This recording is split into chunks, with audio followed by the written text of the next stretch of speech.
Après de nombreuses études, interrogations auprès de gens de Paris, puis même des études qui n'existent pas seulement les nôtres, je veux dire, on s'aperçoit qu'il y a une réelle demande au niveau des Parisiens, mais pas seulement de Paris, même au-delà, en première couronne, pour avoir des produits, fruits et légumes, qui soient sans produits phytosanitaires, sans OGM, cueillis à maturité et distribués à un prix non élitiste, un prix normal.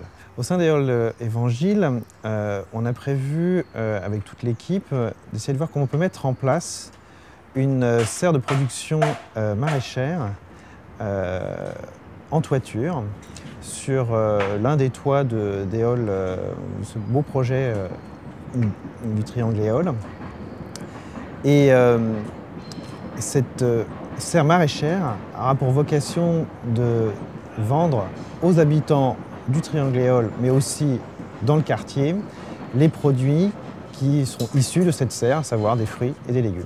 Pour inspirer la ville, justement, quand je parlais tout à l'heure de synergie avec d'autres types d'agriculture urbaine, comme jardin partagé ou autres qu'on peut imaginer comme de la permaculture ou ce genre de choses, localement, ça a tout à fait sens sur plusieurs points, notamment sur un point de vue technique, puisqu'on s'aperçoit que par exemple, différents produits en entrant ou en sortant de la serre peuvent servir pour les autres agricultures urbaines, que ce soit jardin partagé ou permaculture ou paysans du futur, notamment par exemple au niveau de l'eau, au niveau du compost, au niveau des déchets que nous allons retraiter et recycler sur place et qui pourront être du coup des entrants pour des autres jardins partagés.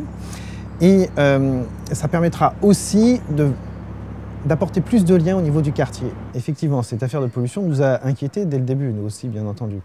On s'est aperçu, suite à des études qu'a menées AgroParisTech et qui continuent à mener d'ailleurs, que finalement, les polluants se trouvent surtout au niveau des métaux lourds et des particules qui restent surtout cantonnés dans les premiers mètres au niveau du sol.